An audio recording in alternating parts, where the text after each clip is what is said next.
지금 저의 마음속에 있는 가장 큰 짐은 아버지가 너무나 그립습니다. 오늘 새벽에 오랜만에 아버지 꿈을 꿨어요. 다행히 꿈에 나온 아버지가 환하게 웃으시는 모습을 처음으로 봤습니다. 그동안은 환하게 웃거나 즐거워하시는 모습이 아니었거든요. 오늘 뵌 아버지의 모습은 제가 아버지께 전화를 거니까 며느리와 같이 그래 이렇게 전화를 받으시면서 환하게 웃으시는 아주 건강한 모습의 아버지를 오랜만에 만났습니다. 그동안의 꿈에서는 아버지 웃는 모습을 못 봤는데 오늘 새벽에는 처음으로 아버지 웃는 모습의 꿈을 꿨어요. 새 옷을 입으셨는데 광채가 나는 아주 밝은 파란색 얼굴에 잘 어울리는 옷을 입으셔서 기분이 좋게, 한국에서도 그렇고 미국에서도 아버지와 매일 통화하면서 2년 반을 지냈기 때문에 지금 아버지와 같이 있지 않고 통화도 하지 못하는 것이 어색하고 혼잣말로라도 아버지 이야기를 많이 겁니다. 아버지 사진을 이리저리 들고 다니면서 뭐 여행도 가고 집안에서도 마치 아버지와 같이 있는 것처럼 행동하고 그렇게 지내고 있습니다. 이게 아마 수많은 사람들이 겪는 사랑하는 가족과의 이별이 아닐까 생각합니다. 이별은 너무 무거운 것 같아요. 한 가지 희망을 가지는 것은 제가 믿고 있는 성경에서는 인간이 영원한 존재라고 말을 하거든요. 세상을 떠나더라도 영원한 이별이 아니고 잠시 잠드는 것이라고 표현합니다. 죽음이라는 것을 이별이나 끝으로 표현하지 않고 잠시 잠들었다라고 이야기하고 언제 일어나느냐, 예수님께서 다시 오실 때 모든 죽었던 사람들이 그 육체들이 다시 살아난다고 되어 있거든요. 그리고 나서 새로 입은 육체로 영원히 살아가는 거죠.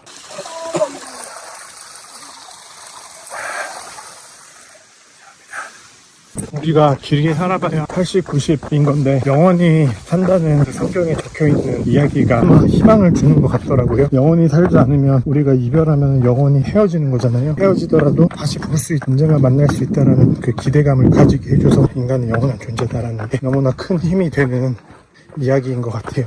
인간이 영원하다는 이야기가 뇌과학과 또 심리학, 인지과학, 양자물리학 등 최근 연구들에 따르면 인간의 의식이 영원하다는 것이 과학적으로 증명돼서 최신 과학 논문들에 실리기도 하거든요. 그 대표적인 예가 임사체험이라고 하는 건데 거의 죽었다가 살아나신 분들 있잖아요. 자기 의식은 살아있고 몸은 잠시 생명을 멈춘 상태를 기억하는 거 아시죠?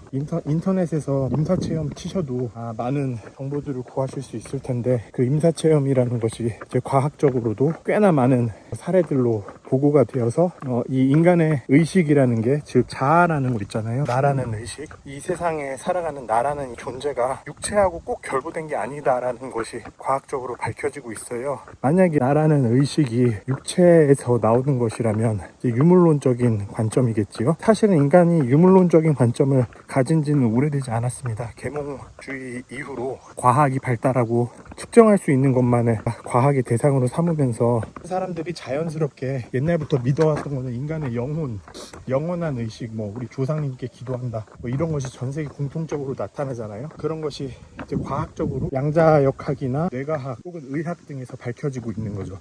인간의 의식과 자아가 신체하고 결부되어 있다면 뇌 활동이 멈추면 의식이 멈춰야 되고, 뇌의 전기 신호가 의식이다라고 하는데 뇌에서 주고받는 시냅스 간의 전기 신호와는 별개로 나라는 의식이 존재한다는 것이 과학 논문으로 밝혀져 있습니다. 무슨 이야기냐, 뇌가 멈춰도 나라는 의식이 존재한다는 거예요. 의식은 이 육체 몸하고 연결되어 있지는 않지만 존재한다는 겁니다. 대표적인 예가 스웨덴의 천재 과학자인 스베덴보리라는 사람이 있습니다. 칸트와 같은 시대의 사람인데 그야말로 과학을 집대성한 전 세계에서 손꼽히는 천재인데요. 이 사람이 과학 연구를 하다가 어느 날 영원한 세계를 볼 수 있는 능력을 얻게 되었다고 해요. 그래서 그 사람이 자신의 의식, 육체를 떠나서 자유롭게 여행하는 경험들을 하게 됩니다. 영원한 세계를 갔다 오고 하는 기록들이 우리나라에도 일부 소개돼 있고 스웨덴과 영국을 중심으로 널리 알려져 있는 내용인데, 헬렌 켈러 아시죠? 헬렌 켈러 같은 경우 신체 여러 가지 장애로 인해가지고 희망을 가지고 있기 좀 힘든 삶이었는데 그분이 스웨덴보리의 책을 읽고서 희망을 얻었다고 합니다. 이렇게 임사체험이나 죽음을 경험하거나 특별한 능력을 얻게 돼서 스웨덴보리처럼 원한 의식 세계를 직접 통제할 수 있게 되는 경우 외에도 양자 물리학이나 뇌과학, 의학, 또 제가 연구하고 있는 심리학 분야에서도 인간이 경험하는 이 현실이라는 것이 오히려 가상세계 같다라는 많은 연구들이 있어요. 우리가 지금 감각으로 느끼는 게 전부가 아니다. 오히려 뇌라는 이 헤드셋을 끼고 있는 것에 가까운데 뇌는 오히려 우리의 의식을 제한하는 것에 가깝다라고 주장하더라고요. 예를 들면 가시광선이라는 게 있잖아요. 우리가 들을 수 있는 범위도 한계가 돼 있고, 사실은 이 세계에 존재하는 소리와 시각 신호는 엄청나게 많죠. 근데 인간의 뇌가 그것밖에 인지를 못하는 거니까 그것밖에 볼 수가 없는 건데, 오히려 뇌라는 것이 의식을 제한한다. 뇌라는 것이 의식을 창출해내는 기계가 아니라 의식을 제한하는 기계다라고. 그 말인즉슨 우리가 뇌의 활동이 멈추는 뇌사 상태, 사망 상태가 되면 오히려 의식이 자유롭게 된다는 것을 말해요. 임사체험의 기록이나 성경에 적혀있는 내용들이나 최신 과학, 심리학, 사회과학 등에서 이야기하는 것들이 모두 한 방향을 가리키고 있는데, 그것은 인간의 육체는 우리를 가두고 있는 잠깐 살다가는 집 같은 거라고 생각하면 될 것 같아요. 그 집을 벗어나면 더 자유롭게 의식할 수 있다.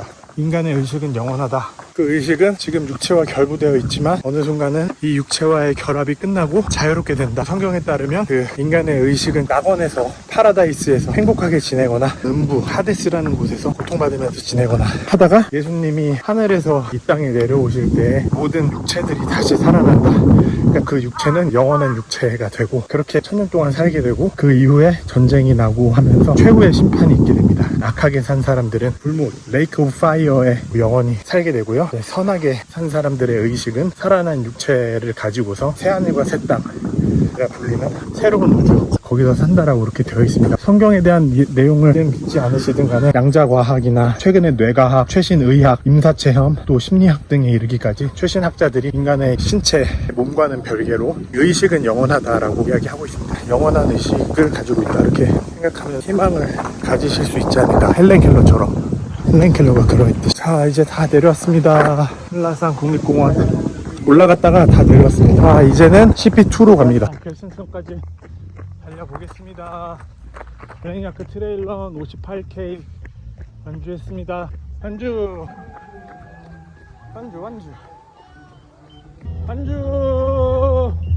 완주 예!